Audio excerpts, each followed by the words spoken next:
그 외에 예를 들어 원거리에 있는 무안 군민들이 왜 반대하죠? 그게 거의 다 포함이 됩니다. 소음거리에. 무안이 그렇게 조만해요? 네, 그렇습니다. 그럴 것 같지 않은데. 지도 보고 하면 그거 봐야겠는데. 그렇지 않습니다. 이제 무안 군수님이 들으시면 섭섭할 수 있어요. 거의 없을 거다. 있다는 얘기거든. 저한테 자꾸 이제 광주 편만 든다 하니까 정말 말하기가 어려워요. 저는 객관적으로 말을 하는데 광주 편만 든다. 객관적이지 않아요. 당사자예요. 대통령님 앞에서 앉아서 말씀드리려고 앉아서 하세요. 죄송합니다. 그거 앉아서 하기 싫으면 엎드려서 하셔도 됩니다. 서서 하는 건 안 되고. 지금 방금 우리 시장님께서 말씀하셨습니다. 1조 원을 별도로 주신다고 이렇게 말씀하십니다. 1조 원이면 무지하게 많은 돈인데 사실. 많습니다. 네. 많습니다. 엄청 큽니다. 그 1년 예산이 얼마예요, 무안? 저희는 좀 적습니다. 인구수에 비해서 얼마죠? 한 8천억 정도 그러니까 되는데요. 1년 예산 네, 8천억인데 세상에 1조 원을 지원하겠다 그러면 근데 그 말을 믿지 않는다는 것입니다. 네, 알겠습니다. 그 핵심이 그거네 보니까. 왜냐하면 제가 예전에 한번 대통령께서 유튜브에서 수학 강연하는 걸 한번 본 적이 있는데 굉장히 감동적이었습니다. 놀리시는 거죠 지금? 아닙니다. 저희 처장님께서 다음에 한번 네. 카이스트에서 수학 강연 한번 해달라고 알겠습니다.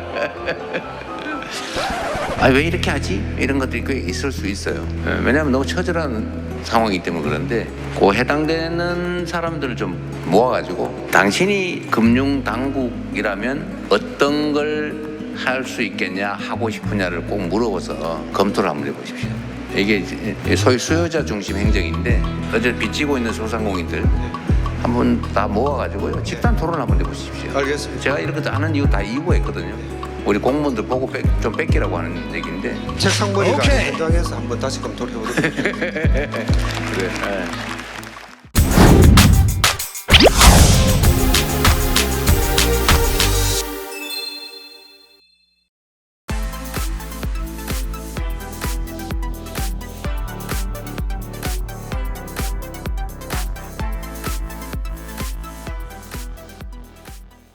다음은 강기정 광주시장 발언 듣겠습니다.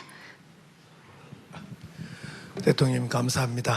취임 이틀째에 안전치안 전국시도회의를 소집해서 점검해 주셨는데 오늘은 3주째 만에 대통령께서 약속하신 군공항 문제를 이렇게 들고 오셔서 참으로 기쁘고 이렇게 빠를 줄을 솔직히 몰랐습니다. 그리고 오늘도 이 테이블도 참 소박하니 거리감 없이 이렇게 만들어 주시고 또 특히 활짝 열어주신 점도 우리들한테 편하게 마음을 열어주신 것 같아서 감사드립니다. 저는 어제 용산 대통령실 우리 다녀왔는데 하정우 수석님 뵙고 왔어요. 근데 제가 과거에 대통령실 갔을 때보다 훨씬 젊고 빠르고 활기차다 이런 생각을 좀 가져보게 됐습니다. 오늘 제가 이제 드리고 싶은 그 군공항 문제 말씀인데 사실은 대통령께서 5월 17일 날 DJ 센터에 오셔서 그 군공항 문제에 대해서 이렇게 말씀하셨습니다. 그건 제 식인데요. 국가가 주도하겠다. 대통령이 책임지겠다. 그리고 무한의 충분한 또는 적절한 보상을 하겠다. 이런 3원칙을 말씀하셔서 제가 그날 그 3원칙을 광주 시민들한테 다 퍼뜨려 버렸습니다. 그래서 광주 시민들은 다 알고 있습니다. 3원칙이 3대 원칙이 뭔가.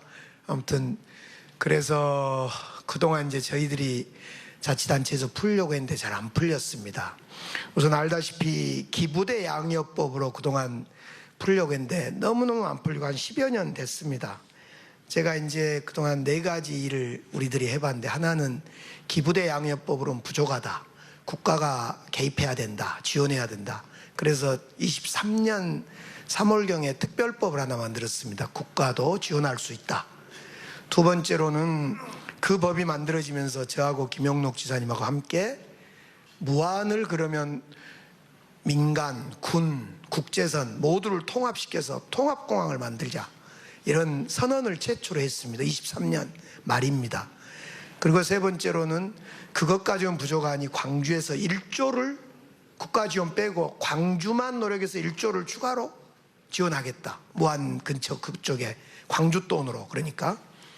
그리고 이제 네 번째는 소음 대책이라든가 여러 가지 저희들 나름대로 양파도 뽑고 농활도 다니고 참말로 나름대로 고생을 했습니다. 근데 우리 죄송한데 군수님이나 모안 군민들이 마음을 안 열어주셨어요. 그래서 아직도 안 되고 있는데요. 오늘 오신 것 보니까 참 너무 기분도 좋고 대통령님 노력에 결과물이 맺어질 것 같아서 좋습니다. 저는 딱 한 가지 말씀만 드리고 싶습니다.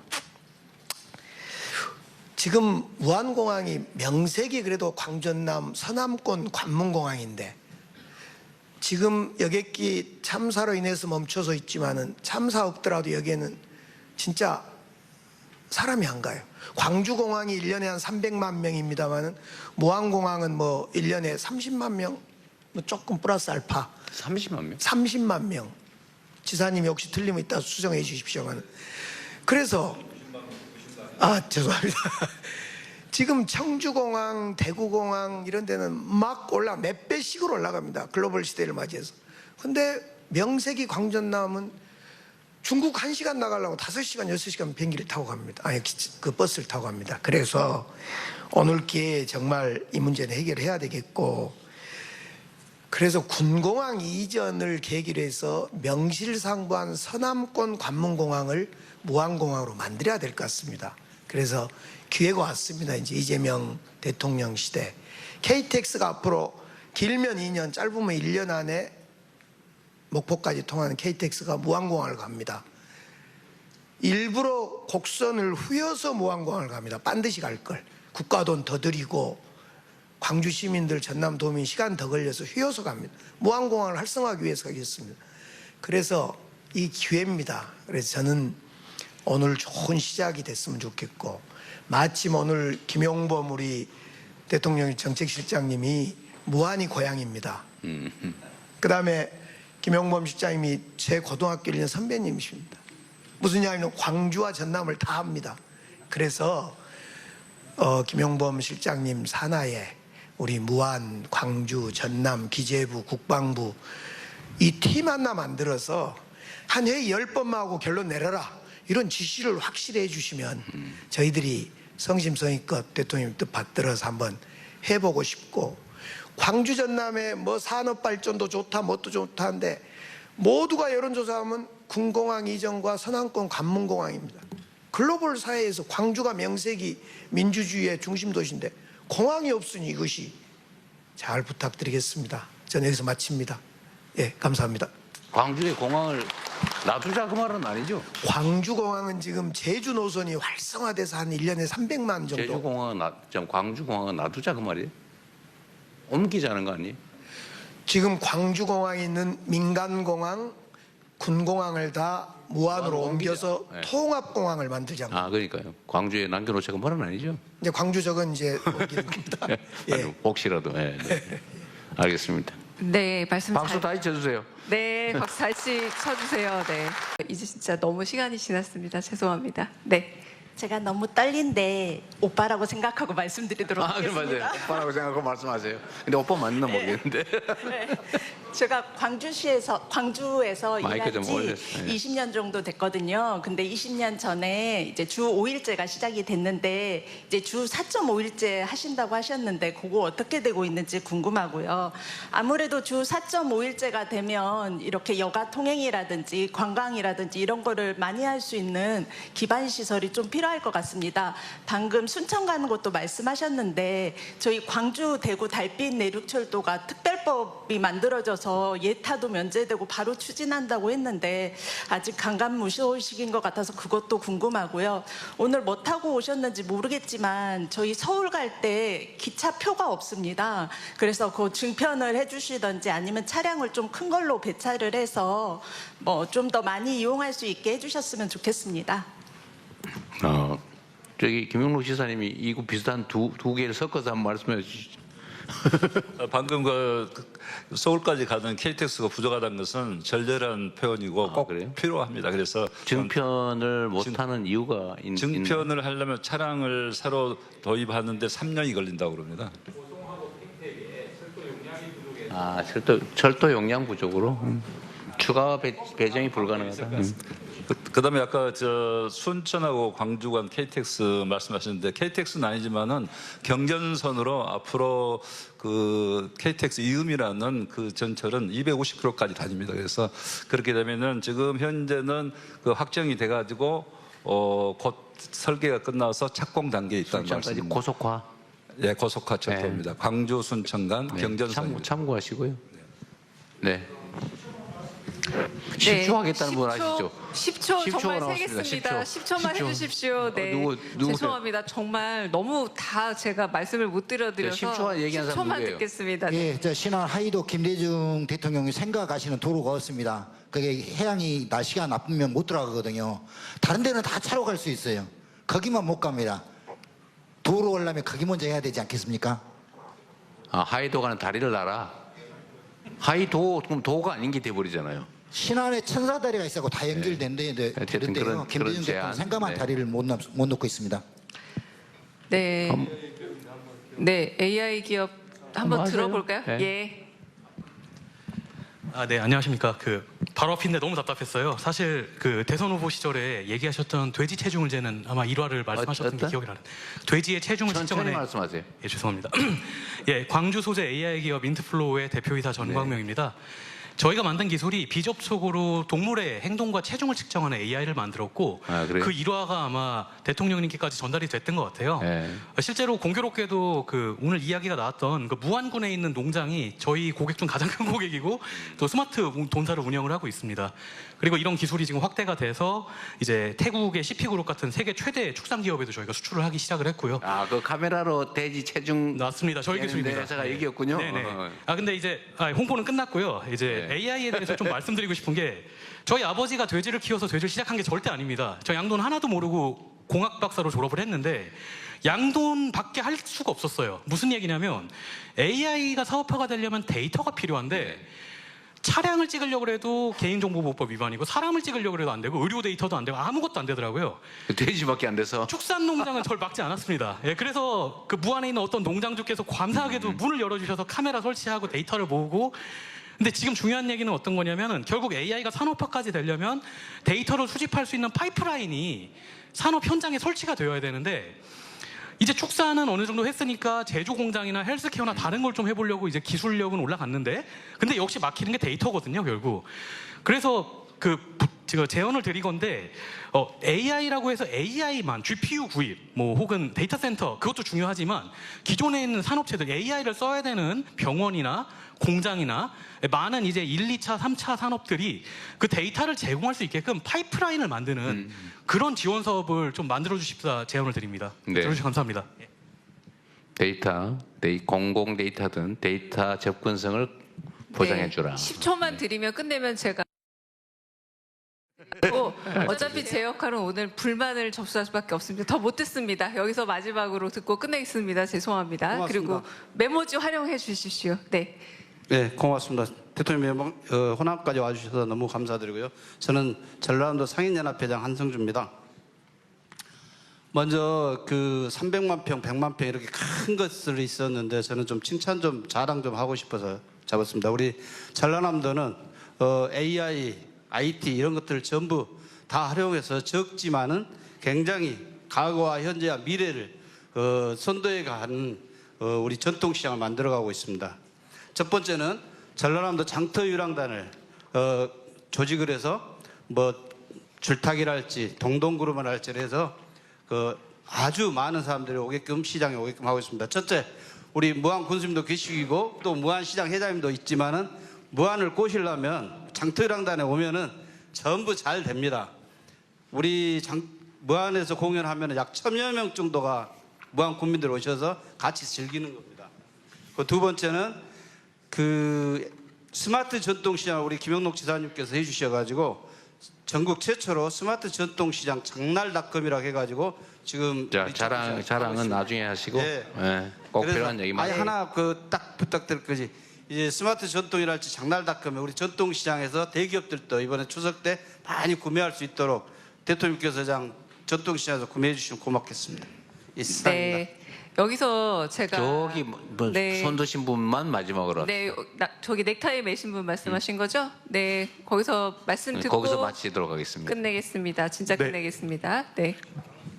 광주에서 살고 있는 21살 대학생 정순준이라고 합니다. 광주의 청년 일자리가 너무 부족한데 혹시 AI 일자리나 혹시 이런 일자리들을 많이 늘려주실 계획이 있는지 좀 구체적으로 듣고 싶습니다. 그 어떤 방법이 있나 연구 중입니다 지금. 네. 자 이제 정리합시다. 네, 오늘 이렇게 같이 참석해 주셔서 그리고 좋은 말씀 전해 주시고 제가 확인한 건 86분이었지만 훨씬 더 많은 분들이 메모 남겨주신 걸로 알고 있습니다. 정말 감사하고요. 200분 넘게 와주셔서 그 열기에 답하는 국민주권정부 이재명 정부가 만들어질 수 있도록 더 노력하겠습니다. 오늘 같이 해주신 강기정 광주시장, 김영록 전남도지사, 김산 무안구수 모두 감사하고 참여해주신 우리 의원님들도 모두 감사하고요. 이렇게 미리 와주셔서 준비해 주셨는데 모두 다 말씀을 못 들어서 좀 안타까운 마음입니다. 하지만 오늘 대화는 저희도 메모를 잘 하고 녹화되고 있는 만큼 다시 들여다보면서 방법을 같이 찾는 그런 기회로 만들겠습니다. 오늘 참여해 주셔서 감사하고 혹시 대통령님 마지막 말씀 한마디 네. 하시고 정리하겠습니다.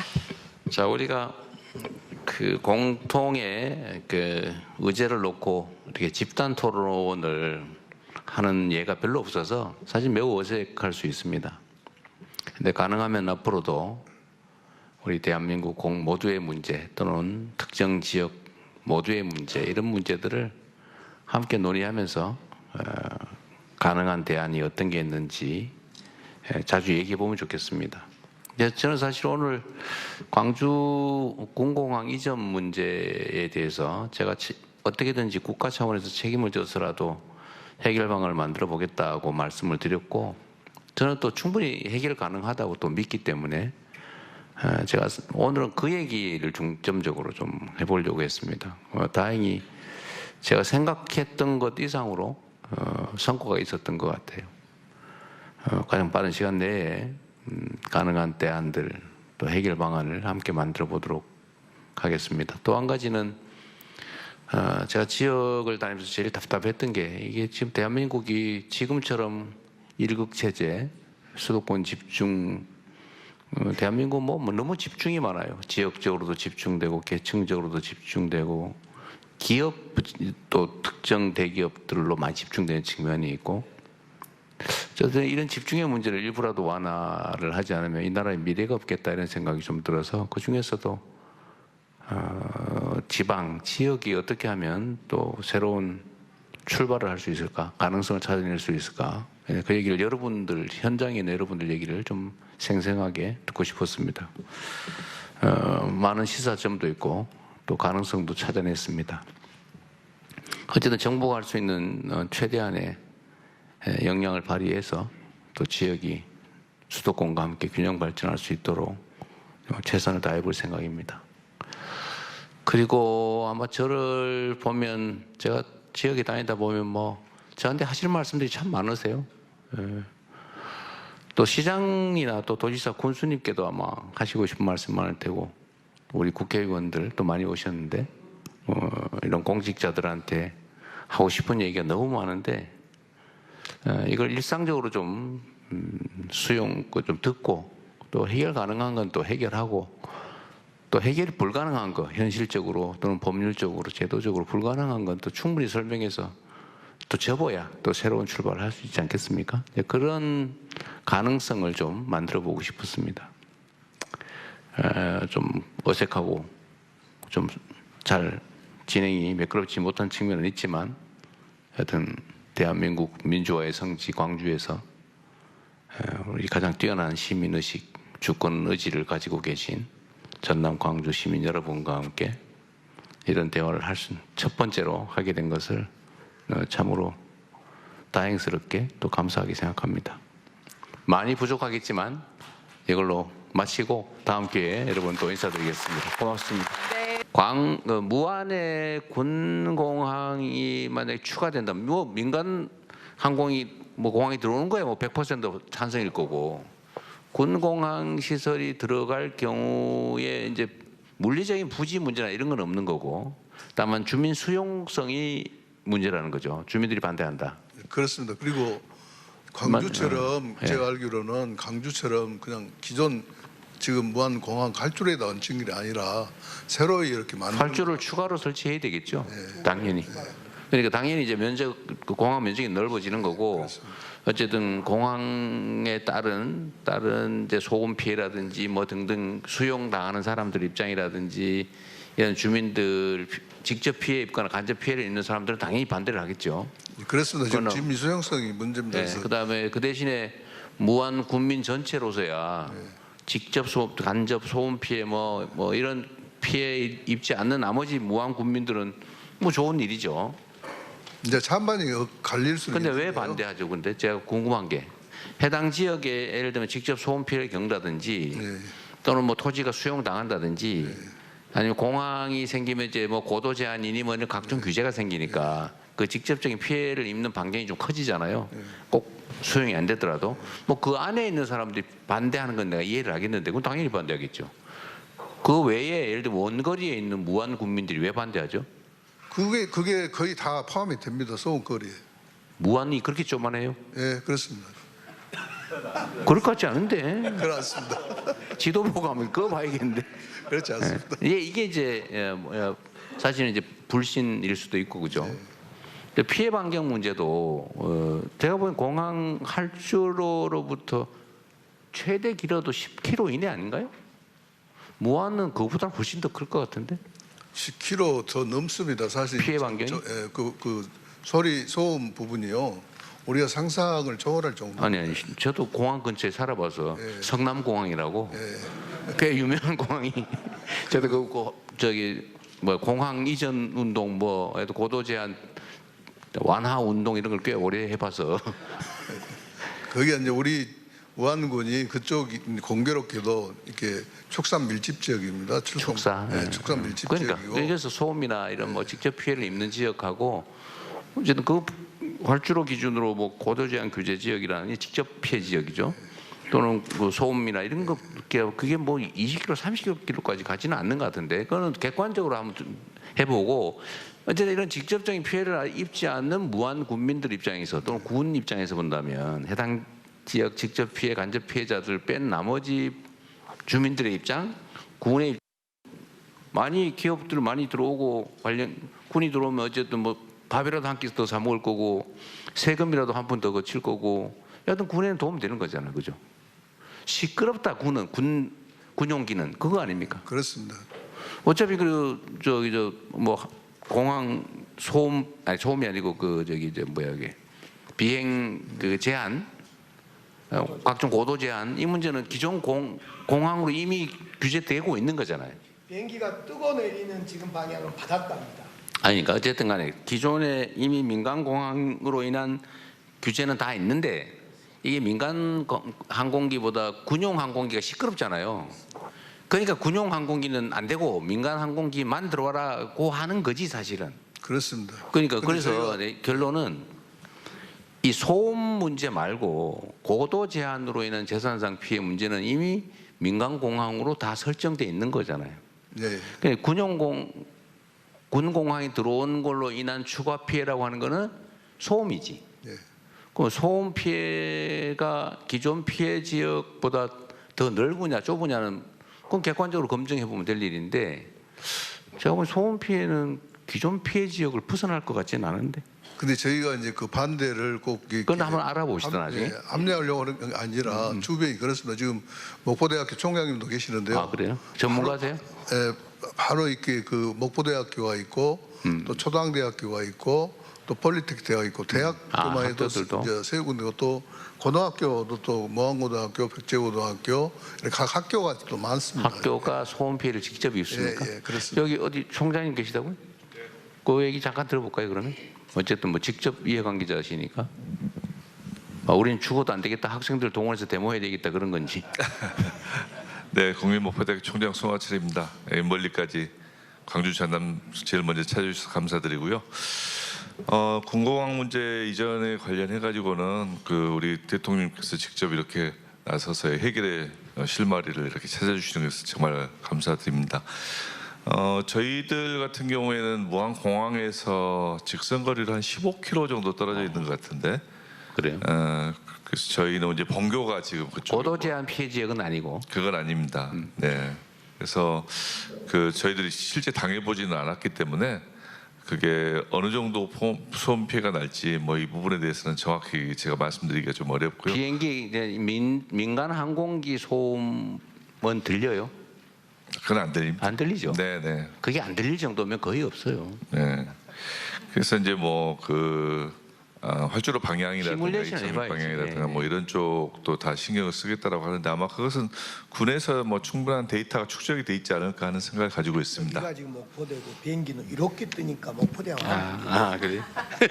이것도 객관적 시뮬레이션 해보면 돼. 말씀하자 하세요. 네네. 그래서 이제 저희들은 직접 경험해 본 바는 없어서 그런데 만약에 이제 항로가 뭐 그 위로 훈련 항로가 이제 학교 위로 설정될 일은 없겠지만 뭐 그렇다면 몇 피해가 가시화될 수도 있는데 뭐 그런 부분들은 설계상 문제라든가 이런 쪽에서 회피가 가능한 건 아니냐. 다만 이제 우리 군수님 입장에서는 교육기관이니까 그렇죠. 이제 그러한 우려를 하시는 것은 당연한 거라고 생각을 합니다.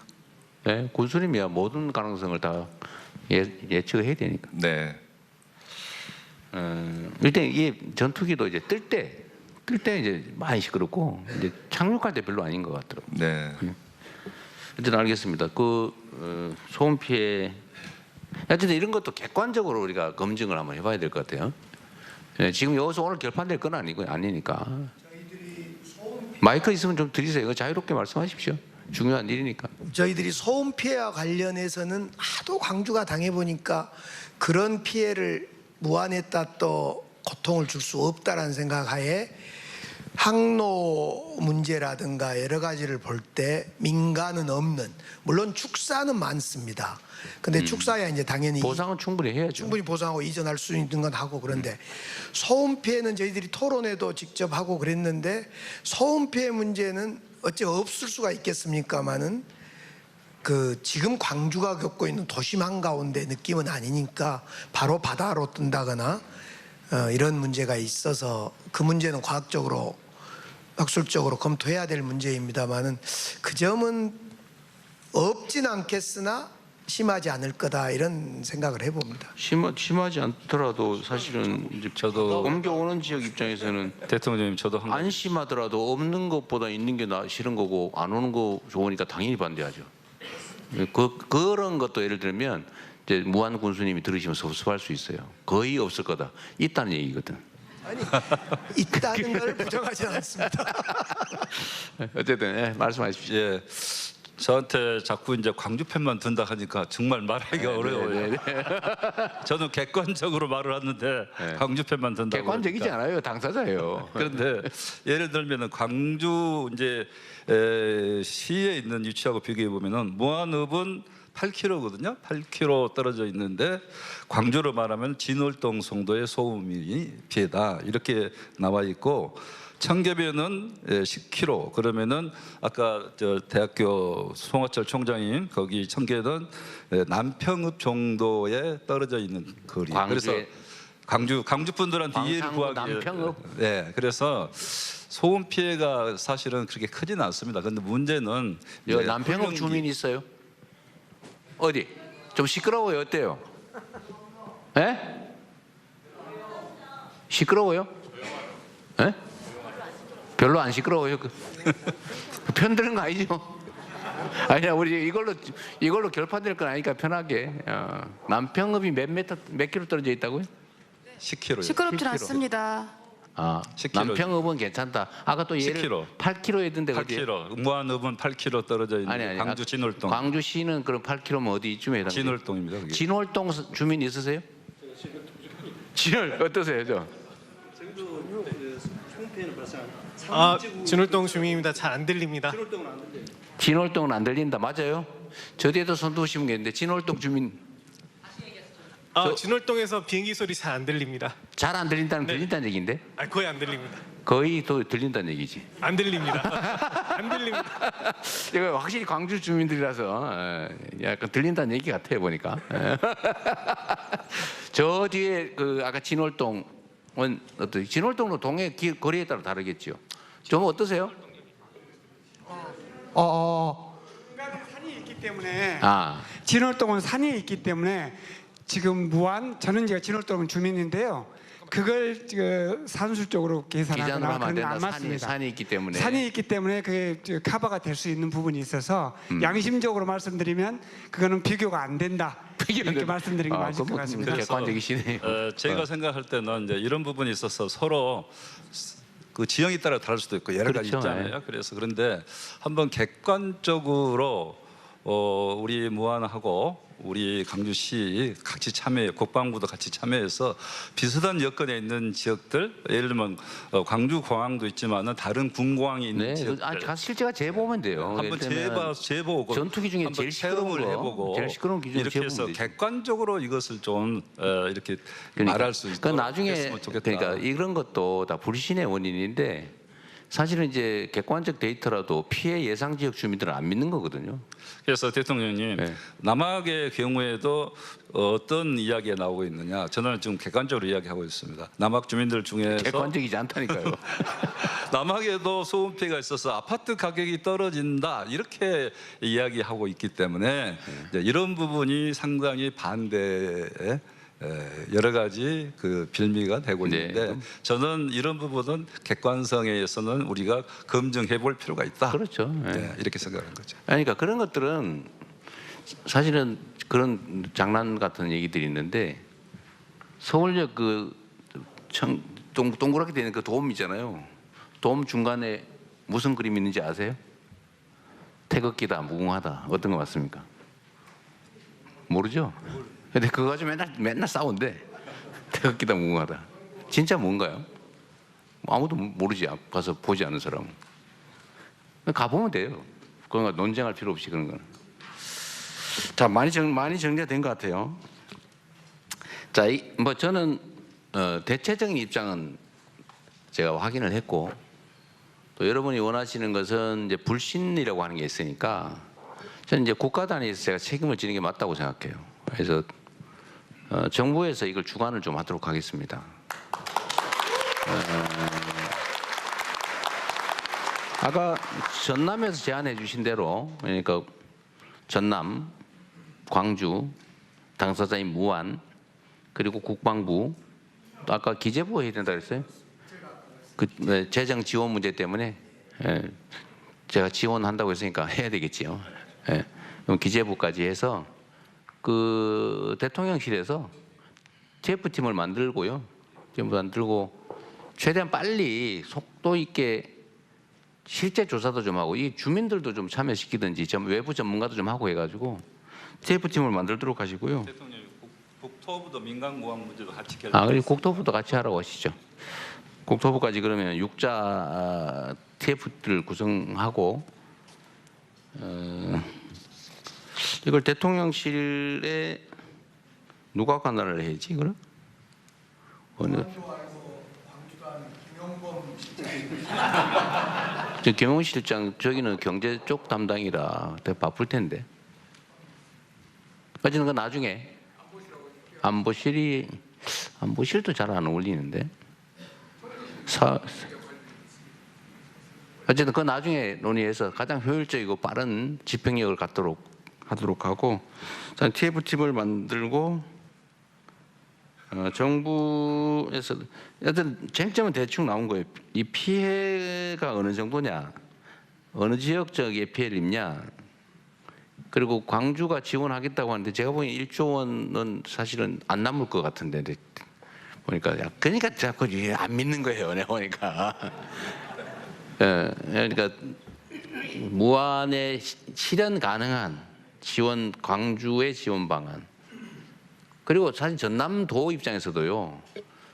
무안에 해당 지역은 피해를 입지만 전남 입장에서는 중요한 국가 시설을 유치하는 효과가 있잖아요. 전남도 조금 책임지세요. 예, 대통령님 말씀대로 전남도 예를 들면은 무한의 어떤 국가적 사업을 시행할 때는 항상 지방비 부담이 그러니까. 따르잖아요. 그 지방비 조금. 부담은 도 부담이지 강주시 부담이 아니거든요. 예. 예, 우리가 부담합니다. 예, 조금. 예. 아니면 무한군을 위무하기 위한. 예, 그 뭐 문제 해결이 된다 하면은 과감히 저도 네. 부담하겠습니다. 그러니까 전남도 하고 정부도 어쨌든 제가 이 재정 지원이 가능하게 하는 법은 제가 만든 거예요. 제가 이게 대구 공항 문제도 있고 이게 도저히 해결이 안 될 것 같아서 정부가 지원을 좀 해야 좀 가능성이 열리겠더라고요. 그래서 제가 지시해서 만든 입법인데 어쨌든 정부가 재정 부담을 일부 하는 것도 넣어서 그걸 하고요. 그다음 담보 방법을 잘 만들어야 될 것 같아요. 이게 못 믿거든요. 그래서 정부 당국자 입장이 바뀌면 또 제가 또 마음이 변할지도 모르잖아요. 이제 이렇게 하면 안 되니까 SPC 구성할 때 그 우선 처분 이익 취득권을 무한군이 갖는 걸로 이렇게 하면 되죠. 원래 그렇게 하는 거예요. 이걸 제가 SPC 전문이잖아, 대장동. 내가 뭘 해먹는 전문이 아니고. 예? 그래서 거기는 처분 권한을 그쪽이 우선권을 갖는 걸로 뭐 이런 식으로 설계하면 돼요.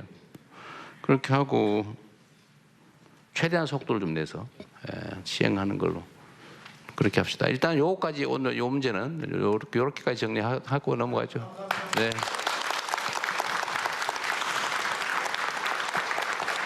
제가 원래 좀 표현력이 부족해서요. 막 하세요. 좀 써왔는데. 아, 그럼 괜찮아요. 읽으셔도 되고. 쓴 거 뭐 이게 뻔합니다. 그 내용이 뻔한데요. 그러나 대통령님 앞에서 앉아서 말씀드리려고 앉아서 하세요. 죄송합니다. 그거 앉아서 하기 싫으면 엎드려서 하셔도 됩니다. 서서 하는 건 안 되고. 근데 이제 광주시장님도 말씀하시고 우리 지사님도 말씀하셨는데요.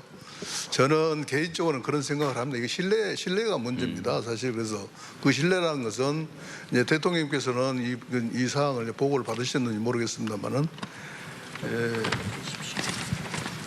18년도 8월 20일 날 저희가 그 당시 이용섭 광주시장님하고 여기 계시는 김영록 도지사님하고 저하고 해서 제가 2018년도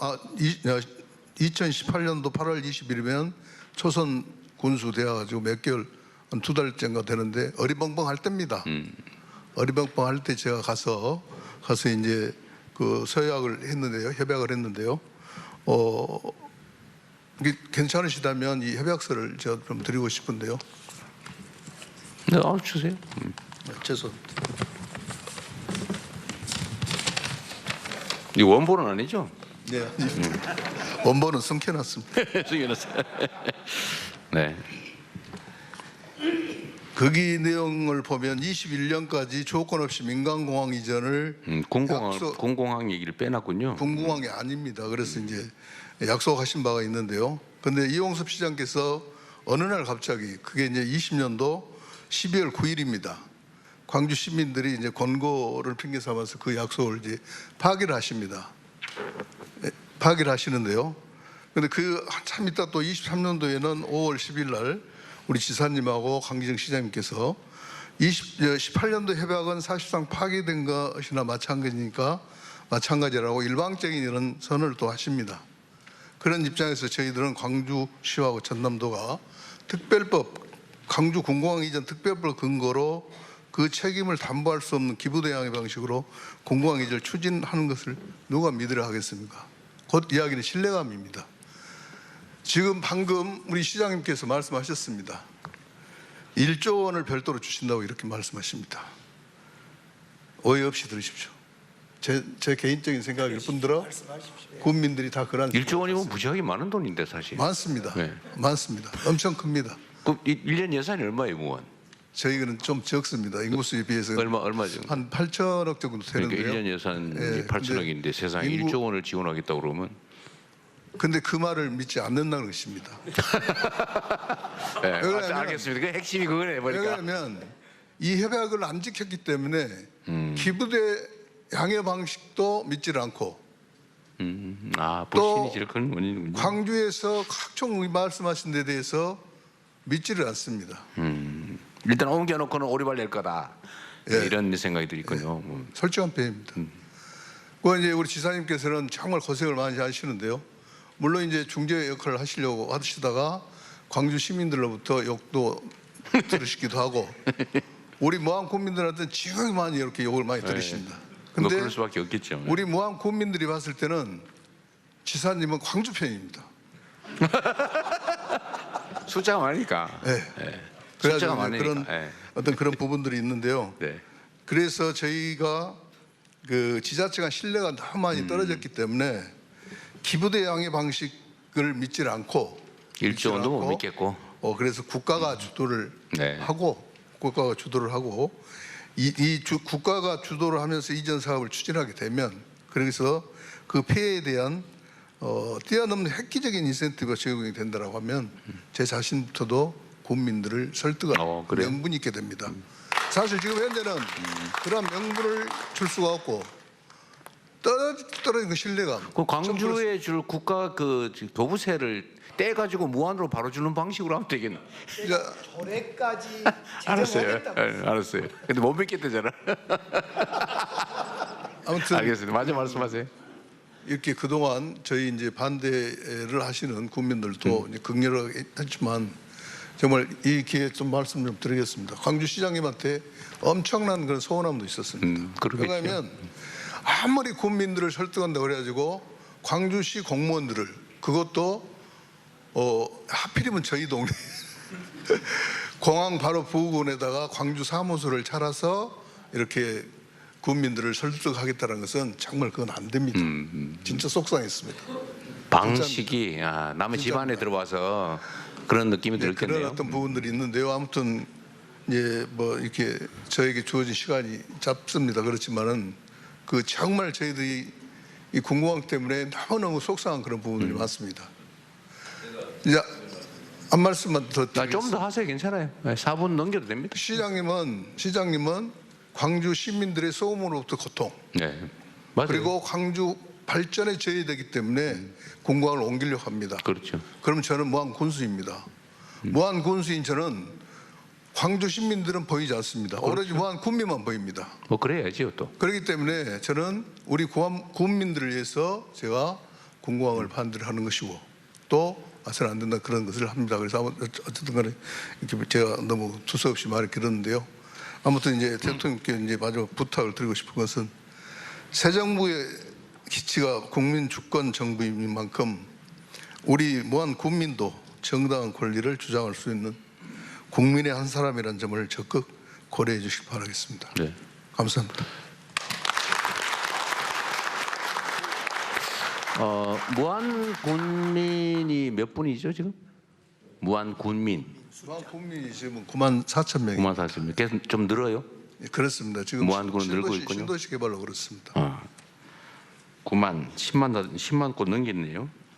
금년 말이면 10만이 좀 넘을 것 같습니다. 군민이 10만인데 어쨌든 광주가 당연히 해야 되는 기부대 양려 방식은 어쨌든 군이 부지를 맞바꾸는 거니까 뭐 필요한 시설을 하는 걸 테고 이게 광주가 1조 원을 근데 1조 원 있어요. 근데 아니 국민 1인당 1,000만 원에 해당되는 건데 이 연간 무안군의 가용 예산이 그 몇백억에 불과할 텐데 가용 예산 자유롭게 쓸 수 있는 예산이 근데 그 10년치가 넘는 엄청난 돈인데 지금 2016년 이후에 지금 기부대 양여 부지 260만 평, 네. 그다음에 그 옆에 100만 평 탄약고 360만 평이 이제 비행장 부지는 245만 평인가 그렇더구만요. 뭐 아무튼 260만 평으로 저희들은 알고 있습니다. 그리고 이제 그 옆에 탄약고 한 100만 평. 탄약고까지. 네. 탄약고는 비행장하고 연동되어서 같이 묶여서 가요. 지금은 탄약고를 비행장 안의 절반, 밖의 절반으로 새로 구축하고 있습니다. 어쨌든 이제 이 참 어려운 문제입니다. 탄약고는 군 공항하고 연계되어 있는 거예요? 연계 같이 다닙니다. 국방부 관계는 안 왔죠? 일단 나중에 얘기 따로 한번 들어볼게요. 네. 네. 네, 말씀 마저 하십시오. 네. 아니 그래서 이제 1조라는 것은 그 전에 이용섭 이제 전임 시장님 때 한 4,500억 지원하겠다고 약속을 했고, 대구 경우를 보면 대구에서 한 3,500억 지원합니다. 근데 이제 4,500억 지원인데 제가 이제 저희들이 계산을 여러 가지 방식으로 했습니다.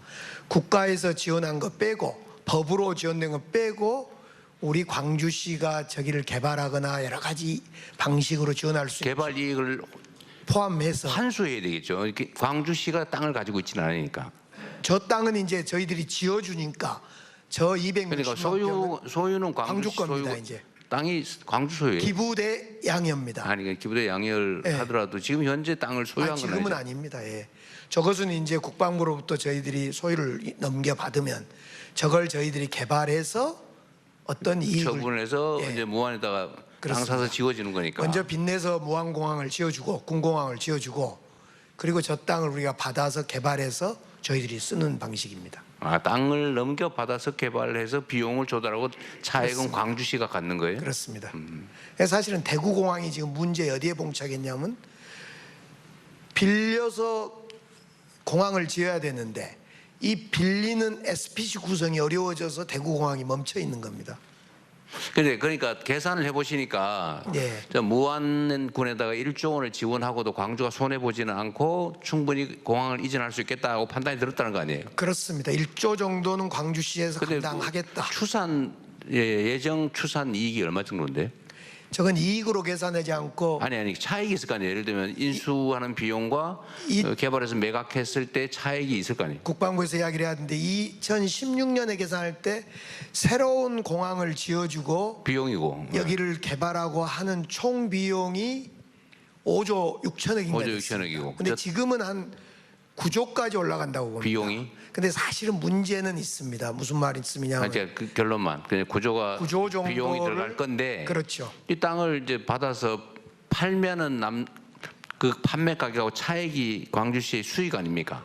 요즘은 계산 못 얼마죠? 해봤습니다. 요즘 계산 못 하고 지금 1조 계산 그러니까 저기 무안에서 못 믿는구만 보니까. 아니 이제 그것은 계산이 나와 있습니다. 그리고 얼마 정도 저희들이 추산 대충. 네. 얼마 정도인데? 2016년에 국방부에서 공식적으로 할 때는 그 당시 4,500억이 개발 이익이 남는 것으로 그 정도밖에 안 남는 그래서 거예요, 2016 년에. 4,500억을 무안에 주겠다 예. 그렇게 공식적으로 발표를 했는데 그 뒤로 저희들이 부동산 경기가 나아졌기 때문에 다시 계산하자 해서 총리실에서 다시 계산을 했습니다. 근데 네. 그 계산이 지금도 한 3년 됐기 때문에 유효할지는 모르지만 그 당시 계산을 해보니까 제가 알기로는 약 8천억 정도 1조 원이 안 된다. 예, 개발이익이 남는 것으로. 그러니까 좀 못 믿는 거죠. 네, 그런데 이제 네. 못 믿는 것보다도 제가 생각할 때는 믿기는 믿는데 사실 반대를 하고 싶은 겁니다. 왜냐하면 아니 지금 공식서도 이제 뭐 온 국민이 쳐다보는 가운데 근데- 하신 말씀이 공식 발언이지. 아니, 신뢰 문제 맞는 거죠. 예, 문제 같습니다. 왜냐하면 얼마 남아요? 그것을 만약 1조를 주겠다 하면은 저희들이 제도 장치를 하게 되고 아니 그러니까 그거는 나중에 얘기하기로 하고 이제 일단은 얼마 정도 남는지 실현 가능성이 있는지를 제가 한번 체크 한번 해보려고. 8천억 정도 남는 것으로 3년 전 했을 3년 때 전에 국무총리실에서 검증할 때는 그렇게 이야기가 됐었어요. 8천억 정도. 그러니까 이걸 담보하는 방법은 사실 어려운 게 아닙니다. 예, 그 별로 안 어려워. 예를 들면 그냥 단순하게 얘기를 하면요, 약속만 해도 안 지킬 경우가 걱정이잖아요. 근데 이 기부대 양녀 사업에 뭐 법을 고치든지 해가지고 무안군이 사업자로 참여하면 제일 확실하지. 그렇잖아요. 그 길을 열어주면 되잖아요. 쉽게 말해서 금고 관리를 무안군에 맡겨버리면 되죠. 그렇죠? 네, 그러면 불신의 문제는 해결할 수 있지. 제가 하여튼 문제는 남는 게 얼마냐가 문제인데 예. 남는 금액을 얘기를 잘 안 하는 걸 보니까 예. 무안군 그 공항을 개발할 때 필요하면 광주도 SPC에 주체로 참여하겠다. 광주공항, 무안공항을 광주공항으로 생각하겠다라는 정도로 제가 의지는 밝혔습니다만. 그러니까 광주가 뭐 하는 거는 무안 입장에서는 사실은 뭐 중요한 게 아니고, 예를 들면 저 1조 원을 다 할지는 금액 문제나 실현 가능성 문제는 따져봐야 되겠는데, 하여튼 약속을 진짜 지킬 수 있다면 사실 무안으로서는 새로운 발전의 기회를 잡는 거잖아요. 어떤 방식으로 해결할지는 모르겠지만.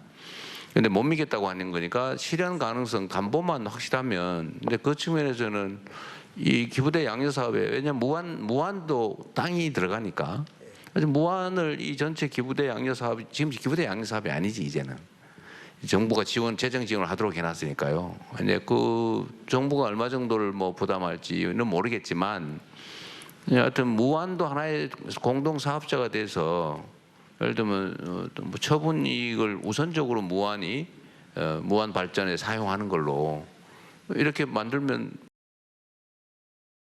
일단 기본적인 얼개는 그런 것 같습니다.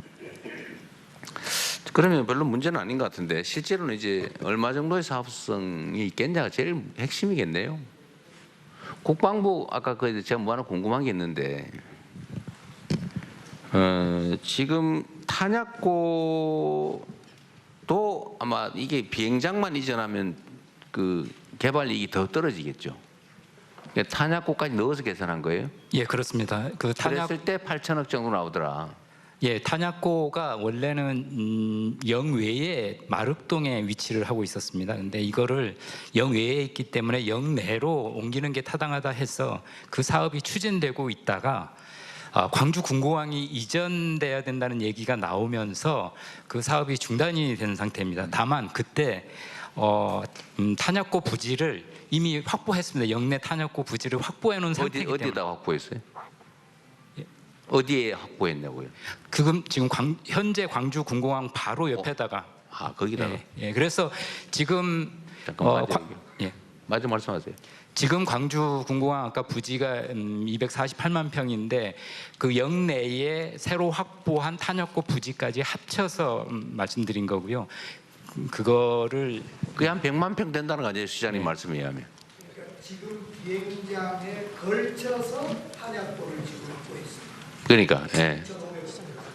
그러니까 좌우지간에 개발 가용 면적이 넓으면 넓을수록 무한에 줄 수 있는 여력이 커지는 거잖아요. 그러니까 그걸 다 따져봤을 때 지금 그 비행장 근처에 있는 탄약고는 이 군용 비행장에 부수한 시설이에요? 예, 그렇습니다. 그럼 공공항을 옮기면 그 탄약고는 필요 없는 거네요? 예, 같이 옮겨가야 돼요. 같이 옮겨. 그러면 됐네. 그러면 그 지금 현재 확보되어 있는 탄약고 예정 부지까지 다 합치면 한 350만 평 된다 그 말인가요? 제가 알고 있기는 250만 평 더하기 한 80만 평. 80만 평. 또 약간 줄었어요. 아니 저희들은 통상 260 더하기 330만 평 정도. 그렇습니다. 330만 평 정도. 그것도 250만 평, 245만 평쯤 되는 것 같더라고요. 5만 평도 큰 차이지. 여기 진상규명 모자 쓰신 분 말씀 들어보겠습니다. 네. 안녕하세요. 1229 무안공항 제주항공 참사 유가족 협의회 대표 김유진입니다. 먼저 저는 이번 참사로 사랑하는 아빠, 엄마 그리고 남동생이 희생되셔서 저만 홀로 남았습니다. 오늘은 24년 12월 29일 제주항공 참사로 179분의 소중한 가족들을 잃은 지 179일째 되는 날입니다. 179일간 책임지는 사람은 아무도 없었고 179일 동안 무안공항 쉘터 찬바닥에서 아직도 집으로 돌아가지 못한 유가족들이 있습니다.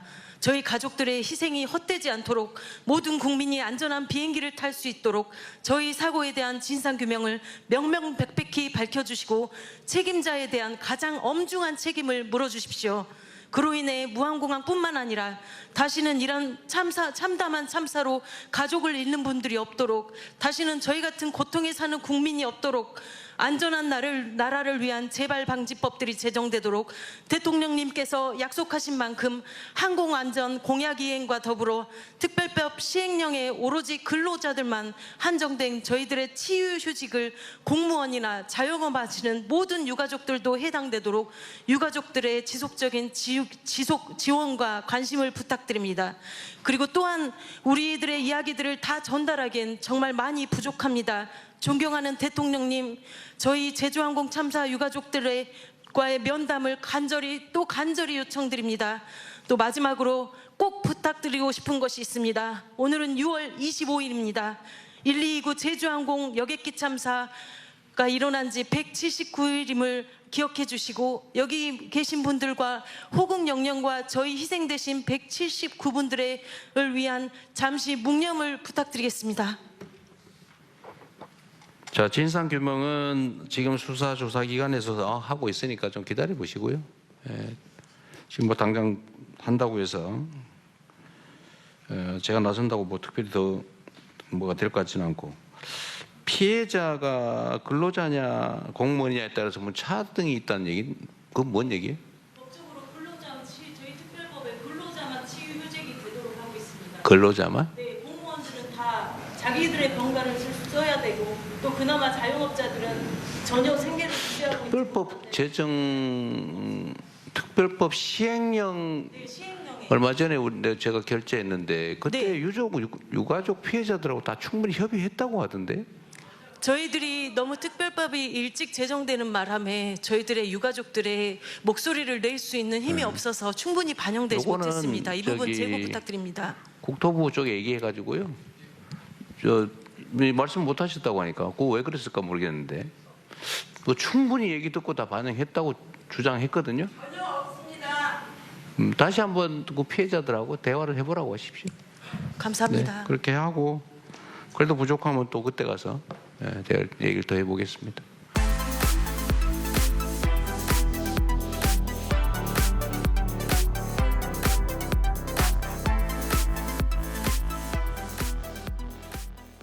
예, 저 이렇게 대통령님을 뵙게 돼서 영광스럽고 역시 투표는 잘해야 되는구나 라고 생각을 합니다. 세 가지 점에 대해서 말씀드리겠습니다. 앞서 발언하신 누구신지 변호사님, 말씀이라도 하시고 하시면 낫지 않을까? 누구시라고? 예. 죄송합니다. 저는 대전광역시 동구 삼성동에 거주하는 구자빈이라고 합니다. 세 가지 점에 대해서 말씀드리겠습니다. 앞서 변호사님께서 말씀하신 부분과 관련해서 이 채무 관계에 관련해서 그 신불자 처리가 되면 고의적으로 피해 아닌 피해를 입게 되는 게 채권자 입장입니다. 그 점이 어떤 배려가 전혀 법적으로 보장되지 않고 그저 돈을 떼야만 되는 국가의 명령으로 채권을 주장할 수 없는 상황에 처하게 되는 상황이거든요. 그래서 그것이 몇 번 제가 경험을 하다 보니까 아니 이렇게 개인이 국가의 명령으로부터 아무런 보상도 없이 손해를 봐야만 되나라는 의구심이 늘 있었습니다. 그 점에 대해서 대통령님께서 좀 헤아려 주십사 말씀드리고요. 또 하나는 도시정비법 관련 재개발 재건축 관련해서 말씀드리겠습니다. 사실 재개발 재건축은 대부분 도심에서 낙후 지역에 해당되는 것 아니겠습니까? 거기에 또 거주하고 어떤 그 상업행위를 하는 분들이 대다수 그 소상공인들입니다. 저 역시 대전 그 인쇄 특화거리에서 인쇄 출판업을 영위하고 있습니다. 그런데 난데없이 최근 2019년부터 재개발 사업이 추진되면서 이전을 해야만 되는데 현실적인 보상이 또 전혀 없습니다. 조합에 문의하니까 명도 소송을 해서 그냥 내몰겠다라는 답변이었습니다. 그래서 너무 황당해서 제가 비대위를 구성해서 여러 가지 문제점을 지적을 하고 나섰는데 그러다 보니까 사실 제가 지금 그 척수증으로 목이야 다 발바닥까지 마비인데 이렇게 된 배경은 뭐 그건 얘기 안 테러를 하셔도 당했습니다. 그건 얘기 안 하셔도 될 것 같고요. 재개발 관련해서 테러를 당해서 현재 이런 상황인데 재판에서는 모두 졌습니다. 1심 재판에서 재판장께서 하는 말씀이 일단 알겠고요. 그런 얘기를 너무 많이 하시면 좀 그러니까. 네네. 요약해서 그 문제는 왜 강제로 하기 싫은데 억지로 시키냐? 네, 현실적인 이주 대책이 있어야 되는데 법적으로는 그런 규정이 전혀 없었습니다. 제가 살펴볼 때. 알겠습니다. 예. 그래서 그런 부분을 살펴주십사. 말씀해 주시는 충분히 이해하겠어요. 예. 자, 네. 여기까지 하고 좀 얘기 좀 네. 정리하고 넘어갈게요. 재개발 재건축을 왜 강제로 하냐? 이거는 약간 주제에서 지금 현재 상태에서는 약간 벗어난 얘기이긴 한데 그냥 결론적으로 제 의견을 좀 말씀을 드리면 세상은 혼자 사는 게 아니고 같이 사는 세상이기 때문에 다 내 뜻대로는 할 수 없고 가끔은 다른 사람 뜻에 억지로 따라야 될 때가 있죠. 재개발 재건축도 아마 뭐 4분의 3이니 5분의 4니 뭐 이런 3분의 2니 이런 일정한 조건을 갖추면 그에 반대되는 의견을 가진 사람에 대해서 강제로 싫어도 재개발 재건축에 참여를 시키는 그런 제도가 아마 있을 거예요.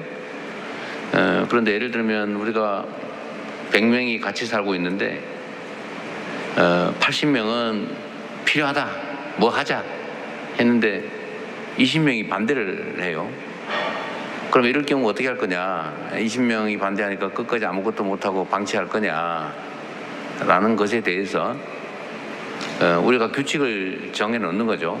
그게 소위 입법이라고 하는 건데 그 입법을 할 때도 아마 논란이 많겠죠. 예를 들면 이걸 5분의 4로 할 거냐 아니면 뭐 4분의 3으로 할 거냐 3분의 2로 할 거냐 과반수로 할 거냐 등등이 있는데 어쨌든 그걸 국회에서 아주 오랜 시간 논의하고 싸우고 정리해서 법으로 일정 수 이상이 동의하면 반대하는 사람도 강제로 재개발 재건축에 참여시킬 수 있다. 거부하면 어떡하냐? 강제로 명도 소송해서 내보내고 재개발 재건축 할 수 있다. 근데 이런 법을 만들어 놓은 거거든요. 근데 이미 그런 법이 있기 때문에 그 법을 바꾸지 않는 한 그 요건에 해당되면 안 할 수가 없는 거죠. 이게 우리가 법률이라고 하는 우리 국민들의 합의, 규칙에 강제력을 부여한 이유죠. 만약에 이런 강제력을 부여하지 않으면 모두가 필요한데 한 사람이 끝까지 반대하면 못한다. 이러면 같이 살 수가 없죠. 그럼 이제 주먹 다짐을 하든지 뭐 이렇게 해야 되는데 그렇게 하면 안 되잖아, 그죠? 그래서 이게 법으로 만든 거라서 지금으로서는 수용할 수밖에 없는 상황이라는 말씀을 좀 드리고요. 근데 그게 법에 어긋나냐 또 어긋나지 않느냐가 결국 법원의 재판으로 결판이 난 건데 아마 선생님의 주장이 법에 어긋난다고 결론이 난 것 같네요. 화나겠죠. 어쩔 수 없는 게 또 우리 같이 사는 세상 사람들의 입장이 아니겠냐. 입장이 반대가 될 수도 있겠죠. 뭐 그럴 것 같습니다. 그리고 좋은 토론 주제에 관계된 좋은 말씀을 해주셨어요. 왜 정부가 나서 가지고 내가 개인적으로 누구한테 빚받아야 되는데 뭐 채무 조정이니 파산이니 회생이니 마음대로 결정해 가지고 내가 분명히 채권을 1,000만 원 채권을 가지고 있었는데 왜 그걸 200만 원으로 깎았냐? 왜 200만 원밖에 못 깎고 왜 800만 원을 정부가 마음대로 법원에서 깎아주냐 그런 얘기잖아, 그죠? 맞는 말씀이죠. 왜 그래 도대체? 내 돈인데. 그런데 이건 역시도 똑같은 문제가 있어요. 이제 돈을 빌려주는 입장이니까 좀 다른데 지금 우리가 이제 대체적으로 정책적으로 채무 탕감이니 이런 얘기를 할 때는 금융기관들의 대출을 얘기하는 거지 개인 간 대출에 대해서는 그걸 통제하거나 강제하지 않습니다. 이 원칙적으로 지금 우리가 예를 들면 예산을 들여서 뭐 7년 지난 5천만 원 이하는 탕감해 주자 이렇게 할 경우에 그러면 개인들이 돈 빌려준 것도 해당이 되냐? 그건 아니죠. 그런데 이제 회생제도나 파산제도는 상당히 오래된 제도입니다. 이거는 이제 돈 빌려준 사람과 돈을 빌린 사람 사이에 이제 이해관계를 조정을 하는데 물론 돈 빌려준 거 이자 약정한 대로 끝까지 받으면 좋죠. 그게 원칙이죠. 그런데 영영 못 받는 경우도 있어요. 돈을 빌려줬는데 이 사람이 도저히 돈을 갚을 능력이 없어요. 장기를 팔아야 돼. 그런 경우가 옛날에 있었어요. 너 장기라도 팔아 막 이래가지고 또 안 판다니까 강제로 막 납치해가지고 그런 경우가 있었어요. 근데 그러면 안 되죠. 근데 그렇게 하면 안 된다. 무력으로 요새는 밤에 전화하는 횟수도 제한하고 그러잖아요. 못하게 한다든지 아예. 어쨌든 그것도 강제로 하면 안 된다. 밤새도록 전화해가지고 괴롭히고 막 이런 게 허용될 때가 있었어요. 나 돈 빌려줬는데 왜 빚 안 갚냐 이래 전화해가지고 전화기만 보면 막 스트레스 쌓여서 못 살게 해. 그래가지고 돈을 또 빌려가지고 빌린 돈을 갚는 뭐 그런 경우도 있었죠. 근데 이게 바람직하냐에 대해서는 이제 이론이 있어서 돈을 이제 이런 생각을 하게 된 겁니다. 돈을 빌려줄 때는 떼일 가능성도 감안하고 빌려줘라. 떼일 가능성도 감안하고 빌려주고 그걸 이자라는 데다가 위험을 얹어서 돈을 더 받는다. 예를 들면 이분은 관상을 보니까 돈을 잘 못 벌 것 같아요. 예를 들면 이분은 돈을 엄청 잘 벌 것 같아요. 그래가지고 빌려줄 때 이자율의 차이가 있잖아요. 근데 그게 다 감안돼 있다. 근데 갚을 능력이 영 안 된다 이 사람을. 근데 거기를 계속 원금 이자 계속 늘려봐야 어차피 재기불능이다 이거 도대체. 그러느니 차라리 공평하게 딱 깎아주고 갚을 수 있는 범위 내에서라도 받게 해야 죽은 채권이 일부라도 살아서 현실적인 돈이 되지 않냐. 근데 그걸 조정해 주는 게 파산제도죠. 또는 회생제도. 그것도 역시 법으로 우리 국민들이 국회를 통해서 합의한 것이기 때문에 싫어도 할 수 없이 응할 수밖에 없는 거죠. 그리고 이게 사회 전체 입장에서 보면 타당한 측면이 있습니다. 근데 그 개인적 관계에서는 파산이니 회생이니 이렇게 하지만 이제 정부 차원에서는 이런 채무 탕감 제도를 도입할 수밖에 없어요. 근데 이게 대한민국에만 있는 건 아니고 전 세계에 다 있어요. 미국 대체로 우리가 기억할 만한 거는 미국의 모기지론 사태든가 집을 담보로 돈을 엄청 빌렸는데 뭐 전부 집값이 떨어져가지고 다 빚쟁이가 된 거예요. 미국 시민들이. 근데 이걸 원칙대로 다 처리하면 다 금융권까지 다 망하는 거예요. 그러니까 이거를 정리하자. 그래서 정리를 하는 겁니다. 그리고 요즘은 그런 것도 있어요. 주빌리라고 성경에 보면 50년마다 빚을 다 탕감을 해주고 뭐 어떤 데는 뭐 노예 종살이도 해방해주고 그랬다 그래요. 옛날에 원시 시대에도 그랬다는 거죠. 근데 이 문명사회에서 한번 빚지면 죽을 때까지 심지어 자식들까지 영영 그 빚은 상속된다. 이 뭐 마귀도 아니고 그러면 안 된다라는 이제 생각들이 생겨난 거예요. 그래서 채무 탕감을 좀 하자. 특히 금융기관들의 경우는 이걸 빌려주면 몇 퍼센트는 빚을 못 갚는다. 그러니까 요거는 다 이자에 얹어가지고 다 미리 받았어요. 그런데 그 예측했던 위험 이미 다 비용으로 산정해가지고 이자로 받고 있는 그 부실채권 못 갚는 걸 끝까지 쫓아다니면서 받으면 부당이득이 되는 거예요 사실. 예를 들면 이 10명 중에 1명은 못 갚을 거라고 보고 9명한테 그 1명 못 갚을 거를 계산을 해가지고 9명한테 다 이자를 받고 있는데 다 받았는데 그 못 갚은 1명을 끝까지 쫓아다가지고 다 받으면 이게 부당이득이죠. 그 이중으로 받는 거잖아요. 그래서 사실 이건 정리를 해주는 게 맞습니다. 예, 그게 이제 형평성에 맞다. 또 한 가지는 너무 잔인하잖아요. 은행은 어떻게 받느냐 예를 들면 연체가 발생하면 뭐 정확한 숫자는 아닙니다. 숫자 예를 들면 또 문제가 될 것 같아가지고. 근데 누가 3개월 이상 또 1년 이렇게 막 연체를 하면 원래는 포기해야 되는데 이거를 팔아요. 이거를 이제 입찰을 해가지고 팔아요. 얼마에 파냐?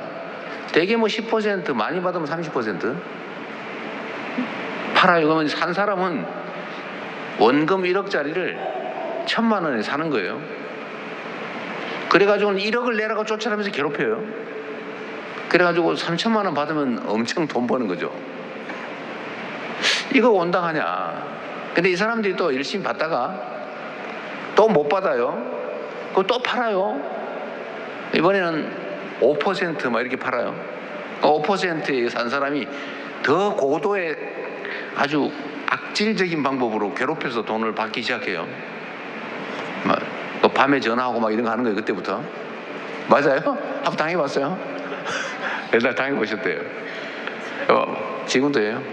지금도 몰래 하는 사람 있죠. 어쨌든 이렇게 해가지고 또 원금의 한 5%나 뭐 7% 뭐 3% 이렇게 사가지고 막 괴롭혀가지고 10건 중에 한 건만 받으면 이게 본전을 찾는 거예요. 얼마나 열심히 받겠어요? 그래서 당하는 사람 입장을 바꿔 생각해 보세요. 죽을 지경이죠. 그러니까 야 우리 이러다 차라리 죽자. 진짜로 극단적 선택을 하는 사람이 생겨나죠. 아마 자살하는 사람들 중에 상당수는 이 빚 문제 때문에 내 이렇게 평생 끌려다니면서 이러느니 차라리 죽자 이러는 사람들이 꽤 있습니다. 어쨌든 이런 채권자와 채무자 간의 이런 복잡한 문제들을 사회적으로 정리를 한번 해줘야 됩니다. 갚을 능력도 없는데 채권자 입장에서는 장부에 써진 숫자에 불과한데 A 땡땡 1억 뭐 원금 이자 막 들어가지고 3억 이 장부에 써놓는데 실제 가치는 1%. 예를 들면 100만 원 정도에 불과하다. 그런데 빚쟁이 입장에서는 3억이 빚을 지고 있는 거예요. 채권자는 100만 원 가치밖에 없는데 빚쟁이 채무자는 3억 빚을 지고 있는 겁니다. 이게 부당하잖아요. 그리고 이 사람들은 빚을 지면 신용불량 되죠. 통장 거래도 못하고 통장이 있으면 압류당하고 이러니까 회사에 취직도 못하고 어디 알바 같은 데 가면은 통장으로 받아야 되는데 통장이 있어요. 그럼 통장이 없으니까 알바도 못해요. 사회적으로 보면 이 정상적인 경제활동을 못하는 상황이 발생합니다. 그러면 손실이죠. 정부 입장에서 보면. 그래서 이런 걸 그냥 방치하는 게 과연 옳으냐라는 것 때문에 차라리 못 갚는 게 확실한 거는 탕감해버리자. 싹 정리해버리자. 이게 모두에게 좋아요, 사실은. 그러니까 반론이잖아요, 아까 선생님. 예를 들면 다른 분들. 제가 사실 오늘 대전 와서 이 문제와 관련해서 얘기하고 싶은 진짜는 이 얘기예요. 이 얘기하려고 온 측면이 있으니까 이해를 좀 하십시오. 이거를 도덕적 해이. 아니 그거 뭐 7년 안 갚고 5천만 원 이하니까 채무 탕감해주고 그럼 앞으로도 7년 안 갚고 그러면 나도 안 갚아야지 이런 사람 생기면 어떡할래? 라고 하는 거 아니에요? 제가 하나 물어볼게요, 여러분. 여러분도 그럴듯하네 그 생각이 들 거예요. 7년 지난 다음에 원리금을 못 받아가지고 7년 동안 못 받는 거 탕감해 주자니까 왜 해주냐? 해주지 말자. 나는 갚고 있는데 억울하다. 이런 생각이 드실 겁니다. 근데 제가 이 점만 하나 말씀드려 볼게요. 여러분, 내가 능력이 되는데 갚을 능력이 되는데 7년 지나면 탕감해 줄지 모르니까 신용불량으로 7년 살아보시겠습니까? 압류당하고 경매당하고 통장 거래도 못하고 신용불량 등재돼가지고 은행에 거래도 안 되고 월급이나 일당 보수를 못 받으니까 알바도 못하는 삶을 7년 살아보시겠습니까? 7년을 버텨가지고 그 빚을 탕감하기 위해서 안 갚고 한번 버틸 수 있겠습니까? 네, 이렇게 얘기하고 제가 투표 한번 해보겠습니다. 7년 동안 못 갚은 원리금 5천만 원 이하 탕감해 주는 거 도덕적 해이를 초래하니까 그거 보고 안 갚을 사람 생기니까 하면 안 된다 생각하시는 분 손 한번 들어보세요. 제가 너무 강요했나요? 네. 생각을 조금만 돌려 해보면, 물론 능력이 되는데 안 갚는 그런 사람이 7년 버티는 사람이 있을 수 있어요. 진짜 있더라고, 내가 보니까. 제가 시장을 하면서 저 세금 안 내는 사람들 조사를 하러 다니는 일 있잖아요. 제가 그걸 한번 몇 년 동안 했는데, 진짜로 집집마다 때 띵동 하고 다 물어봤거든요. 세금 안 내셨는데 왜 안 내셨어요? 물어봐라, 다 가서. 어제 잊어버렸는데 그럼 내세요. 그럼 내고. 저 세금 낼 능력이 안 되는데요. 진짜요? 보니까 진짜야. 그럼 채무 탕감해주고 복지제도 지원해주고. 근데 띵동해서 물어보니까 막 골프 치고 막 금괴 있을 것 같아요. 압수해 보니까 집에 진짜 달러 뭐 이런 거 가지고 버티는 사람이 있더라고요. 극소수. 근데 그런 사람이 있죠. 근데 그런 몇몇 사람들 때문에 거의 압도적 다수가 7년 동안 빚을 못 갚아가지고 신용불량으로 경제생활도 못하고 버티는 사람들의 빚을, 어차피 못 갚는 빚을 정리해주자는 것을 하면 안 된다. 그게 사회 경제적으로 바람직하겠냐? 인도적 차원에서 바람직하겠냐? 채권자 입장에서 합리적 태도냐? 그거를 그렇게 장부 관리하면서 하고 있는 비용 따지면 더 손해가 더 크지 않을까? 제가 그런 생각이 들어서 제가 오늘 여러분한테 드리고 싶은 얘기의 핵심은 이거였습니다. 말이 너무 길었는데 미안합니다. 그래서 이번에 예산 추경에다가 이제 그런 예산을 좀 편성했어요. 7년 지나고 7년 동안 연체가 되고 5천만 원 이하 장기 연체 소액 채권은 탕감하자. 이렇게 했는데 어쨌든 정상적으로 갖고 있는 분도 많이 깎아줄 생각이고, 그리고 앞으로도 좀 추가할 생각인데요. 전 세계에서 코로나 당시에 그 코로나 위기를 넘어야 되잖아요. 돈이 들잖아요. 다른 나라는 대부분 국가의 돈으로 그 위기를 넘어갔어요. 그래도 개인들한테 돈도 막 대주고 비용도 정부가 다 부담하고. 그런데 우리나라는 개인한테 돈을 빌려줬어요. 그 위기를 극복하기 위해서. 그러니까 전부 다 빚쟁이가 돼버렸어요.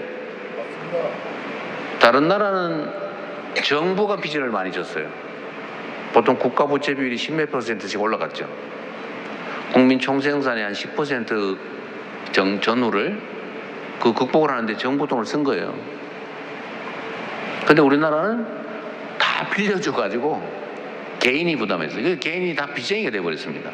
지금 그래서 소상공인들이 빚쟁이가 많이 됐단 말이에요. 파산하게 됐고 문도 많이 닫게 됐고. 이거 정부가 좀 이제 책임을 져야 되지 않겠냐라는 게 제 생각이에요.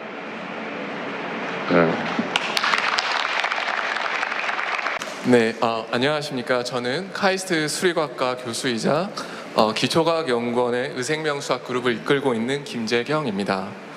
우선 바쁘신 일정에도 이렇게 연구자들과 직접 대화할 자리를 마련해 주신 대통령께 진심으로 감사드립니다. 저는 수학자인데요.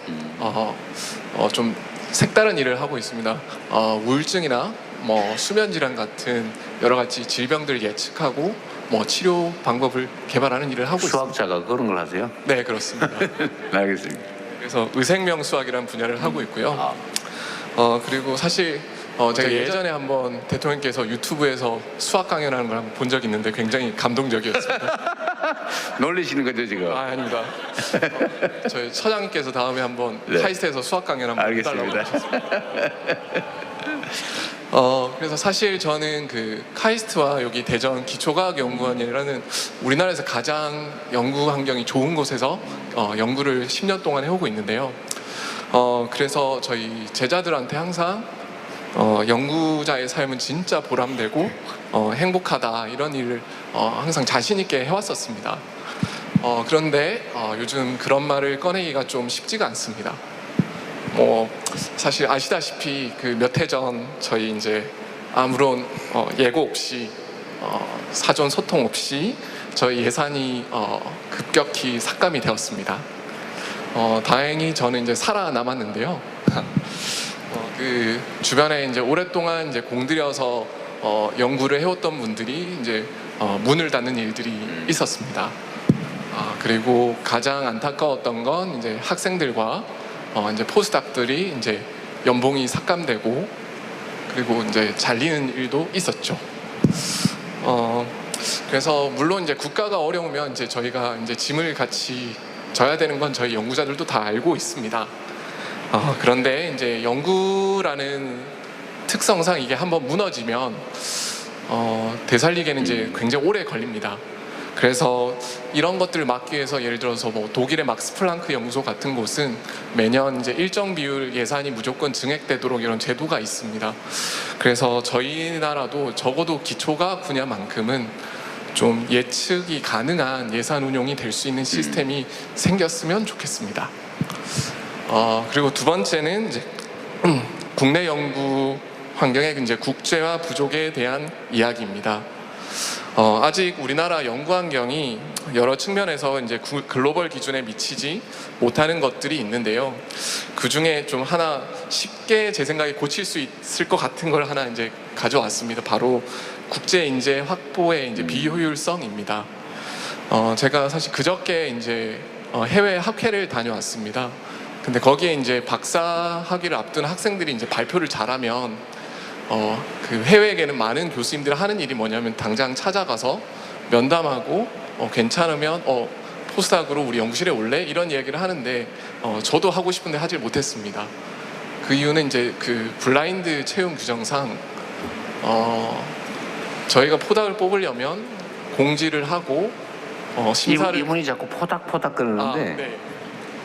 박사 후 연구 과정 하는 네. 사람을 포스닥 네, 닥이 아니고요. 네, 포스트 닥터입니다. 네. 그리고 요새 코스닥이 유행이라서 네. 포닥 그러면 네, 저런 당이죠. 네, 그래서 제가 못하는 이유는 이제 저희는 그 규정을 지켜야 되는데 그 3개월이라는 기간 동안 제가 개인적으로 접촉을 하면 안 됩니다.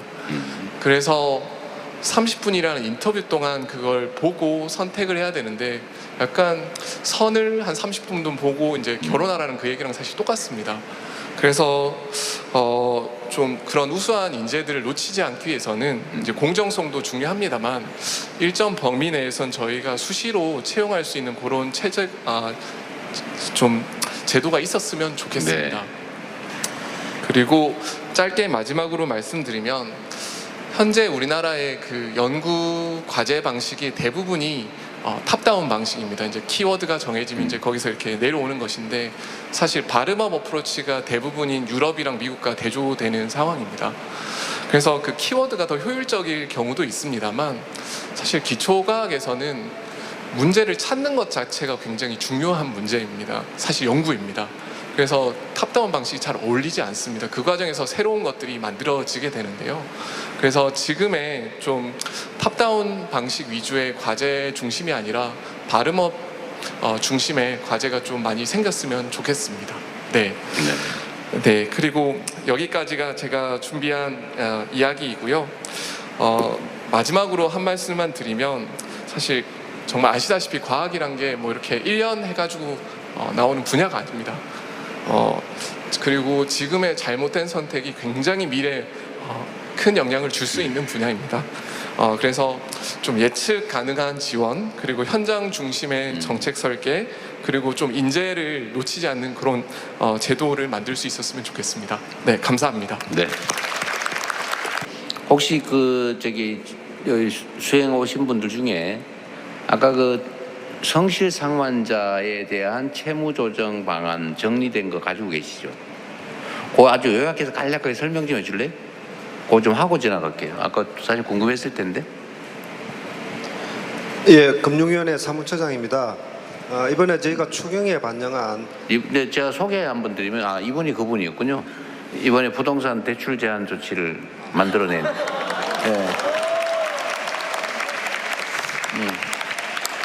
잘하셨습니다. 네. 예, 상환 능력이 없으신 분은 감면, 어려우신 분들은 채무 조정 이렇게 했고요. 성실 상환자분들의 불만 이런 거 저희가 공감은 하고 있는데 그분들도 저희가 그동안 많은 정책적 지원을 해왔습니다.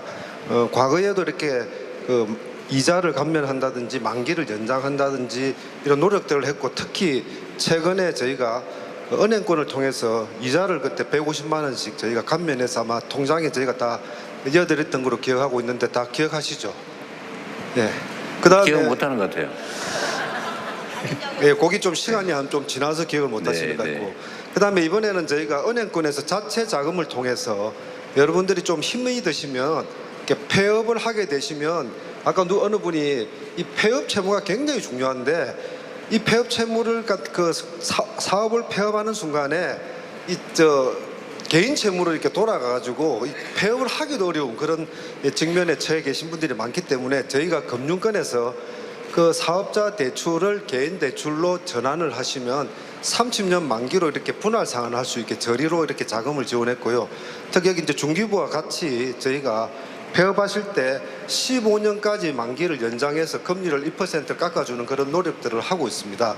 그래서 지금 여러 가지 그런 자금뿐만 아니고, 여러분 소진공도 가시고 신보 기보 가시면은 저희가 그런 그 보증을 통해서 대출해주는 그런 상품에 보증료도 좀 깎아주고요, 이자도 좀 깎아주고 그런 노력들을 많이 하고 있습니다.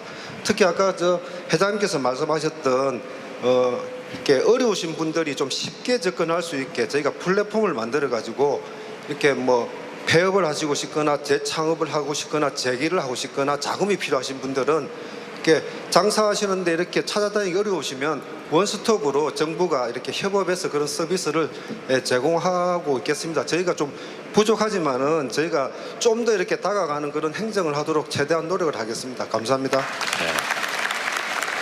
그 처장님, 소상공인 채무 조정 탕감 어쨌든 그런 문제는 금융위가 주무기관인가요? 예, 그렇습니다. 그러면은 언제 시간을 한번 내 가지고 이번에도 그 사실 주택 대출 관련 정책도 전문가들을 모아서 의견을 꽤 들어서 잘 정리하신 것 같아요. 아주 잘하셨고요. 이제 소상공인들 부채 문제는 열심히 노력을 하셔도 현장에서는 잘 체감을 못하거나 왜 이렇게 하지? 이런 것들이 꽤 있을 수 있어요. 왜냐하면 너무 처절한 상황이기 때문에 그런데 그 해당되는 사람들을 좀 모아가지고 당신이 금융당국이라면 어떤 걸 할 수 있겠냐, 하고 싶으냐를 꼭 물어봐서 검토를 한번 해보십시오. 이게 소위 수요자 중심 행정인데 한번 다 비슷한 사람들, 상황이 비슷한 어제 빚지고 있는 소상공인들 한번 다 모아가지고요, 집단 토론 한번 해보십시오. 알겠습니다. 제가 이런 것도 하는 이유 다 이유가 있거든요. 우리 공무원들 보고 좀 뺏기라고 하는 얘기인데 어쨌든 필요로 한 게 뭔지를 그 사람들 입장에서 발굴해가지고 검토하는 게 중요한 것 같아요. 예, 그 한번 별도로 한번 부탁드립니다. 예, 책상머리가 아닌 현장에서 한번 다시 검토를 해보도록 하겠습니다. 그래요.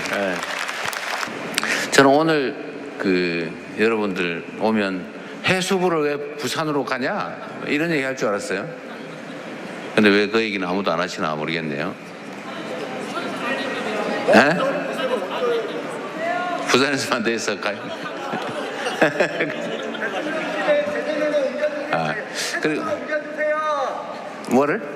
대통령실은요 세종으로 옮겨. 그러게 그런 얘기를 하면 제 소관이니까 뭐라고 말이라도 할 텐데. 세종으로 언제 갈 거냐? 자, 최대한 빨리 한번 와보도록 할게요.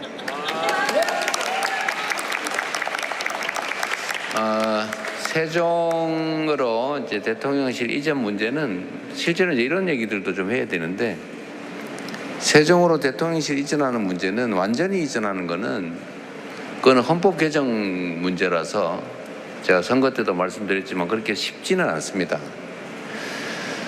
그러나 이게 이제 지방 균형 발전이라는 측면에서 행정 수도로 충청을 행정 수도로 만들자, 충청으로 이전하자, 즉 세종으로 이전하자 문제는 꽤 오래된 의제라서 저는 가급적 그 오래된 약속대로 하는 게 맞다고 생각해요.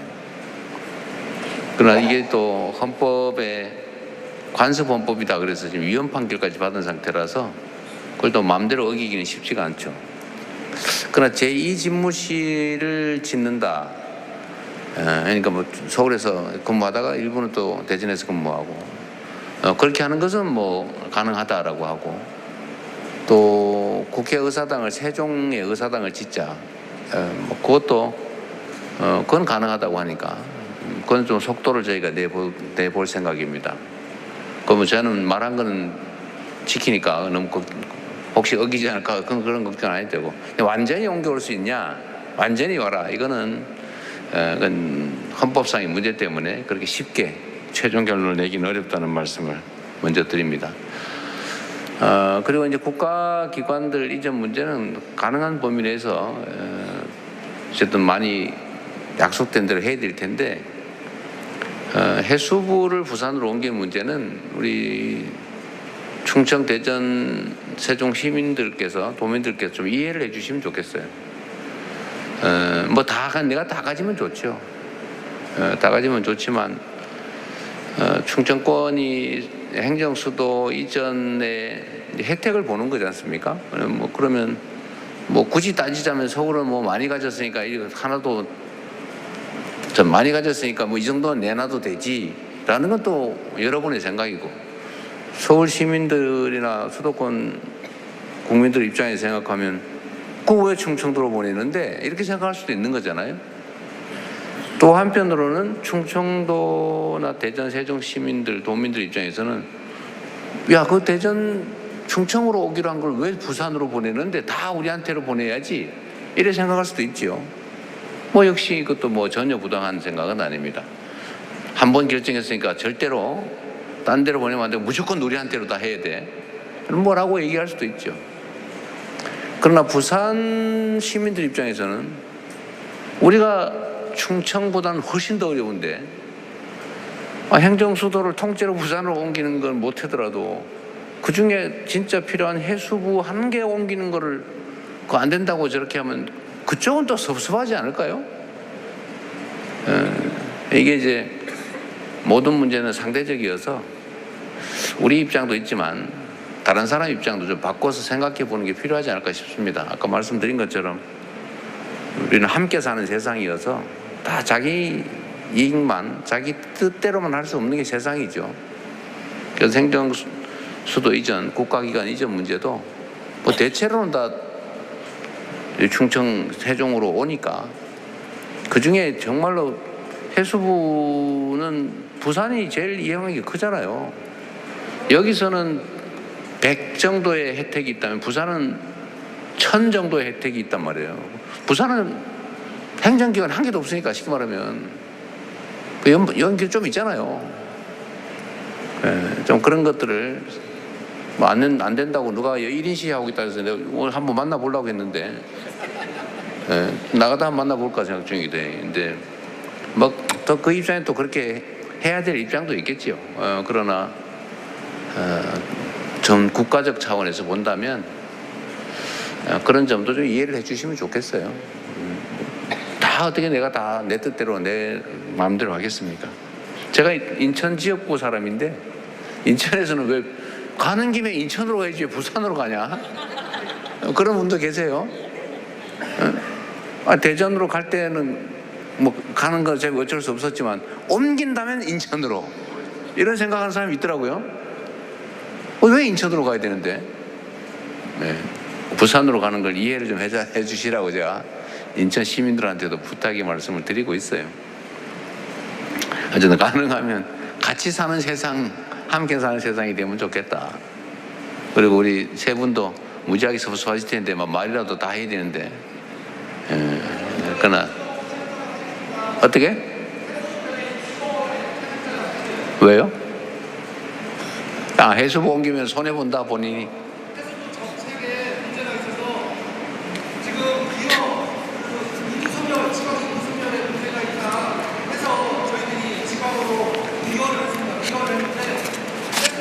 갑자기 또 뭔 얘기예요?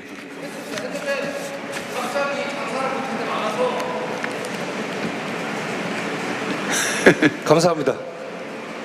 당선돼 주셔서 정말 감사합니다. 네, 저는 말씀하세요. 딸 셋 둔 53세에 가장입니다. 대전에서 태어나서 해수부 이전에 관계된 얘기 하시는 거예요?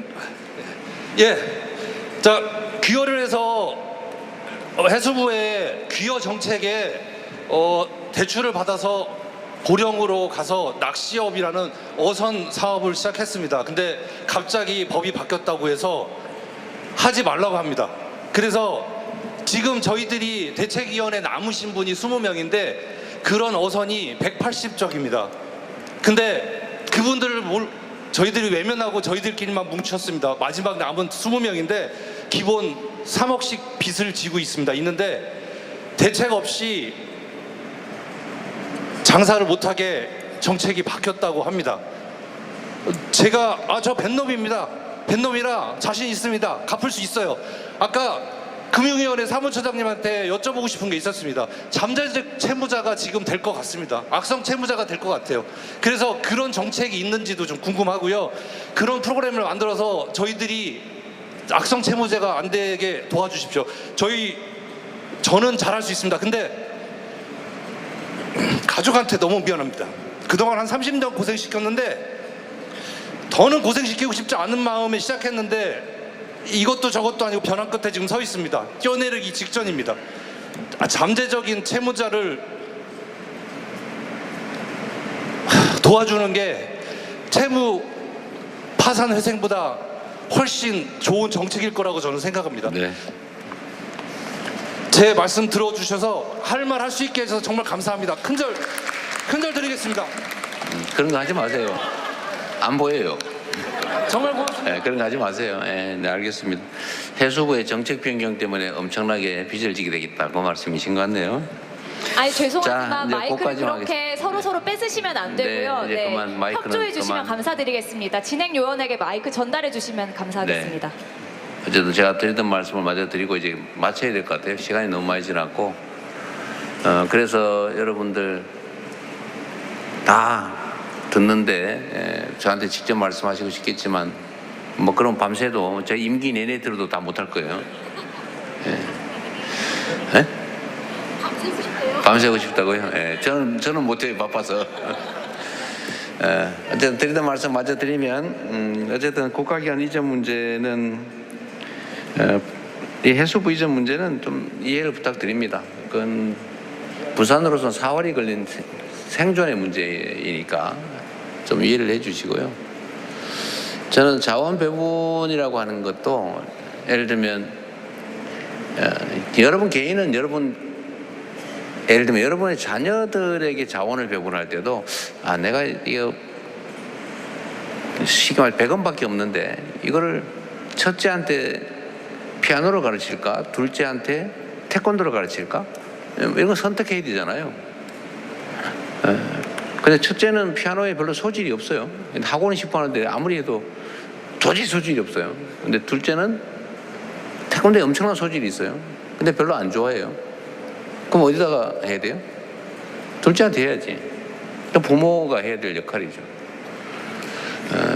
근데 예를 들어 국가기관 이전 문제도 뭐 가능한 한 곳에 모여 있는 게 효율적이긴 한데 또 여기 선택을 했으니까 이렇게 하는 게 맞는데 북곡 항로 개척 문제라든지 또는 항만도시, 항만업 육성이라든지 또 부산이라고 하는 지역이 가지는 특수한 정말로 어려운 특수한 상황.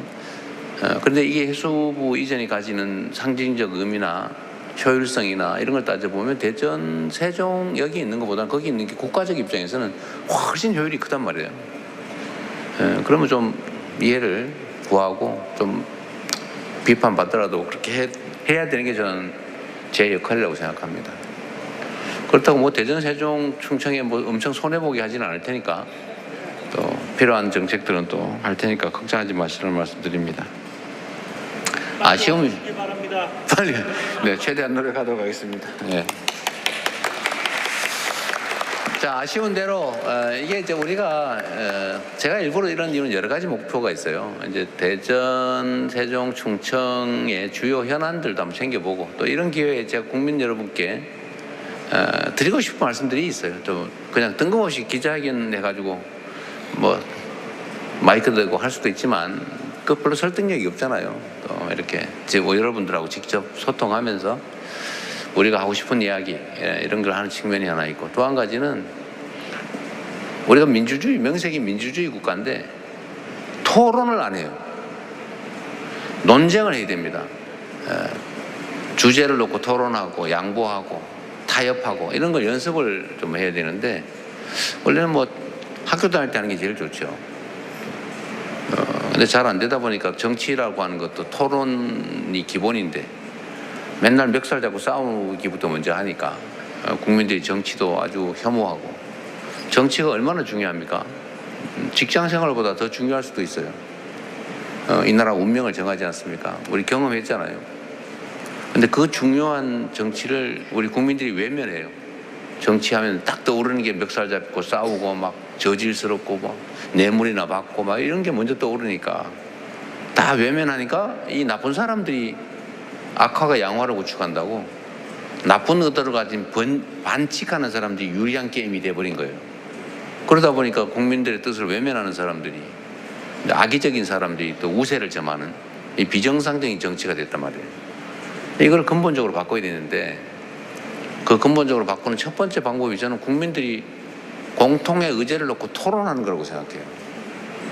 멱살 잡고 싸울 게 아니고 토론해서 합리적 결론에 동의하고 또 양보하고, 이걸 일상적으로 좀 우리가 해놔야 중요한 국가적 의제에 대해서도 합리적으로 의사결정이 가능하다. 정치도 그렇게 갈 수 있지 않느냐 싶어서, 보기에 따라서 아마 누가 그럴 겁니다. 대통령이 뭐 할 일이 없어가지고 저 멀리 가가지고 저 많은 사람 모아놓고 저 아까운 시간 쓰면서 저 그냥 뭐 민원 서류로 받으면 될 일을 저렇게 시끄럽게 하고 있나, 이런 분도 계실 거예요. 그러나 저는 이것조차도 의미 있다고 생각합니다. 할 말을 또 해보고 또 연습도 해보고 공통의 과제에 대해서 의견 내고, 또 자기가 주장하고 관철하고 싶었던 것도 저 상대방 얘기를 보니까 이런 타당한 면도 있네 라고 하면서 또 양보하고 후퇴하고 이런 문화를 좀 만들고 싶습니다. 일단 정리해서 말씀을 한번 좀 드리고 넘어가죠. 네, AI 미래기획 수석 하정우입니다. 네, 반갑습니다. 실제로 대통령께서 당대표 시절부터 R&D의 현재 체제에 대한 많은 어떤 문제의식을 갖고 계셨고, 충청도 타운홀에서 R&D 관련된 경청 행사를 하는 것도 마찬가지 맥락이라고 생각하시면 됩니다. 저 개인적으로도 인공지능을 업으로 하는 사람으로 알려져 있지만 저도 과학자입니다. 인공지능도 과학자고, 그래서 학예하던 시절부터 굉장히 많은 불합리함이 있었던 것을 실제로 체험을 했던 사람입니다. 그러다 보니까 대통령께 말씀드렸던 것 중에 하나가 전반적인 체계, 즉 과학 어떤 R&D의 기획, 예산관리, 평가, 선발 전반에 대해서 손볼 필요가 있다, 개선할 필요가 있다는 것들을 실제로 진행했으면 좋겠다고 말씀을 주셨고, 이런 부분들을 과기정통부와 함께 태스크포스 등을 띄워서 과학자들이 말 그대로 연구와 과학에만 집중할 수 있는 환경을 만들기 위한 대책들을 만들고 있다고 보시면 될 것 같고, 그 과정에서 가장 첫 번째 행사를 대통령께서 직접 와서 경청을 하시는 거고, 저도 최소한 3-4번 이상 현장에 와가지고 오늘 같은 말씀을 계속 듣게 될 예정입니다. 그래서 실제 전문가들이, 업에 계신 분들이 주도해서 이 개선 작업을 진행하는 형태로 진행하게 될 것 같고, 머지않은 미래에 그 결과들을 발표를 해서 여러분들께 개선된 대책안을 공유드릴 예정입니다. 네, 감사합니다. 그리고 뭐를? 대통령실을요 최종으로 옮겨주세요. 그러게 그런 얘기를 하면 제 소관이니까 뭐라고 말이라도 할 텐데. 네. 최종으로 언제 갈 거냐? 자, 최대한 빨리 한번 와보도록 할게요.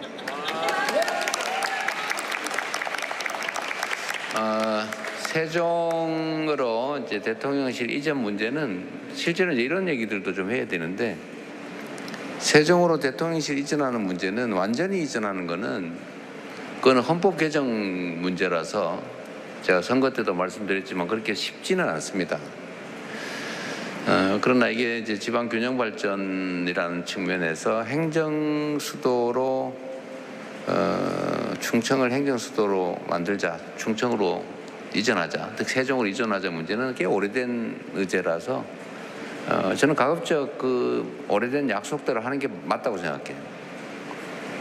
그러나 이게 또 헌법에 관습 헌법이다 그래서 지금 위헌 판결까지 받은 상태라서 그걸 또 마음대로 어기기는 쉽지가 않죠. 그러나 제2집무실을 짓는다. 그러니까 뭐 서울에서 근무하다가 일부는 또 대전에서 근무하고 그렇게 하는 것은 뭐 가능하다라고 하고 또 국회의사당을 세종의 의사당을 짓자. 뭐 그것도 그건 가능하다고 하니까 그건 좀 속도를 저희가 내볼 생각입니다. 그러면 저는 말한 거는 지키니까 너무 혹시 어기지 않을까 그런 걱정 안 해도 되고 완전히 옮겨올 수 있냐? 완전히 와라. 이거는 그건 헌법상의 문제 때문에 그렇게 쉽게 최종 결론을 내기는 어렵다는 말씀을 먼저 드립니다.